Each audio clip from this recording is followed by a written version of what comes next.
Salut, je m'appelle Inès, j'ai 28 ans et j'ai été victime d'abus sexuels et de viols à plusieurs reprises lorsque j'avais 4 et 5 ans.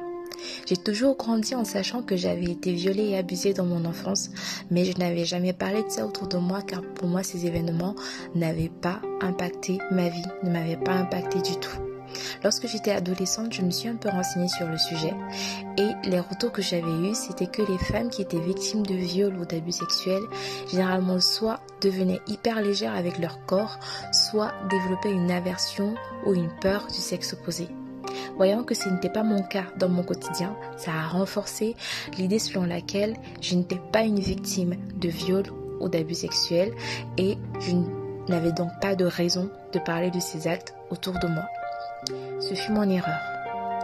En 2018, j'ai vécu ce qu'on pourrait qualifier d'après-viol, c'est-à-dire que je suis rentrée en dépression et j'ai commencé à me poser pas mal de questions sur cet événement sans vraiment comprendre pourquoi est-ce que ça revenait à mon esprit 20 ans plus tard.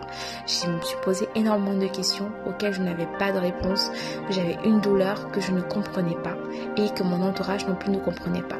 Mon comportement devenait irrationnel et mon entourage ne comprenait pas pourquoi est-ce que je changeais brutalement et si vite.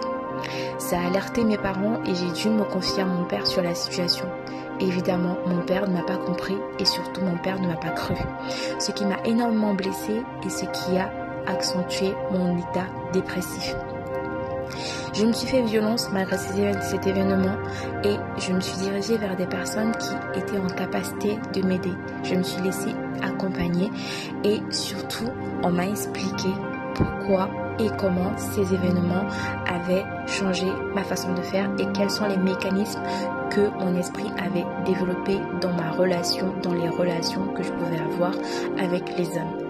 Le fait de comprendre comment est-ce que je fonctionnais avant et pourquoi est-ce que je fonctionnais ainsi m'a beaucoup aidé à me reconstruire pas à pas et à comprendre ce qu'il fallait que je change et comment le changer.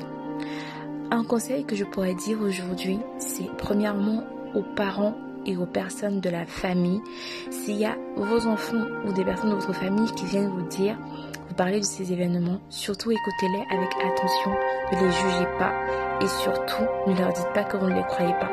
Parce que vos paroles et vos comportements peuvent, s'ils ne sont pas bienveillants, causer beaucoup plus de dégâts psychologiques chez la personne en question. Deuxièmement, j'ai envie de m'adresser à toutes celles qui ont vécu des abus sexuels, qui ont vécu des viols et leur dire que certes ce sont des événements tristes, mais ça ne doit pas être une fatalité. Ça ne sera pas une fatalité pour vous si vous vous laissez aider, si vous parlez et si vous vous laissez accompagner. Pour l'avoir vécu, je dirais que le processus de guérison, certes, est quelque chose d'éprouvant, mais sachez que vous êtes plus forte et plus courageuse que vous ne le pensez. Je vous encourage vivement à parler, car la parole libère et c'est le premier pas vers votre guérison.